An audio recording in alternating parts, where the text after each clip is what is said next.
2019's Resident Evil 2 Remake was an outstanding success thanks to not only staying faithful to the original game, but also highlighting room for improvement and making the necessary changes to suit a modern audience. With the Resident Evil 3 Remake looking to follow the same path, here are the 7 things that we think Capcom could improve to make Resident Evil 3 feel even fresher. I think we can all safely agree that the addition of Nemesis, the rocket launcher-loving bioweapon, was the standout feature for Resident Evil 3. Seemingly able to appear at will, Nemesis was a constant threat and felt revolutionary back in 1999. For 2020 though, we'd like to see the Stars Pursuer concept taken even further and made even more dynamic. Imagine the possibilities of a hunter that not only never gives up and can burst through walls, but one that could rip down doors, crash through ceilings, and maybe even intrude on the classic safe place for Resident Evil players, the save room. We saw elements of this with Jack Baker in Resident Evil 7 and Mr. X in the 2 remake, so hopefully they can take this idea even further this time.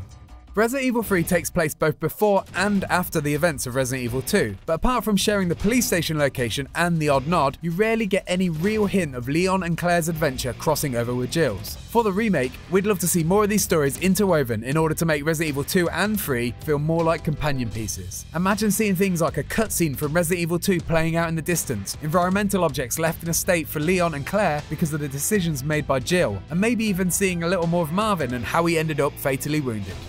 The original game featured a series first for Resident Evil, the dodge mechanic, but while sounding like a great idea, the implementation was at its best a cheat burn, simply holding down R1 would dodge most attacks, and at its worst, completely unresponsive. We're fully on board for a new ability that helps us avoid Nemesis and the faster, more nimble zombies, but we'd love to see a more modern take.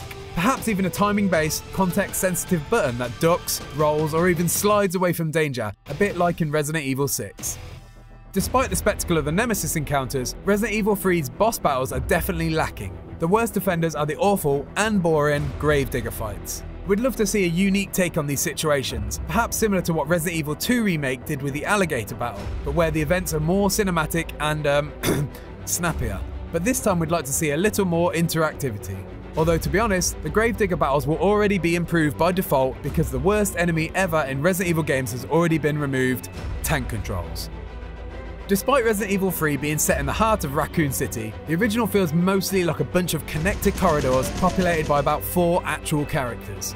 We don't doubt that the streets of the remake will be expanded, but what we'd love to see is some extra life added in order to create a sense of a true city in chaos and ultimately collapse. Also, Jill is, somewhat, of a police officer, so let's see her trying to save or help civilians and not just looking after her own skin.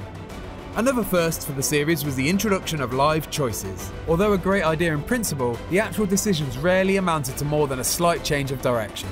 We'd love to see these choices return, but we'd also like to see a greater emphasis on the consequences and a better implementation of risk and reward.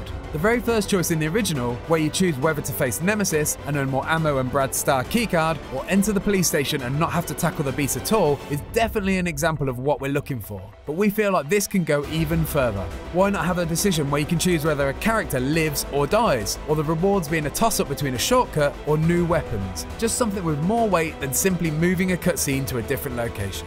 Oh, you want to get out of here alone? Is that your plan? I made certain none of the other supervisors survived. Resident Evil 3 was littered with cool nods and references to not only Capcom games of the era, but even other media like Back to the Future. We'd love to see more of this to not only make Raccoon City feel more connected to the real world, but to also make our nerdy hearts explode with fan service. And dare we dream of a first teaser for a Code Veronica or a Dino Crisis remake? Our fingers are truly crossed on this one, but we can only hope.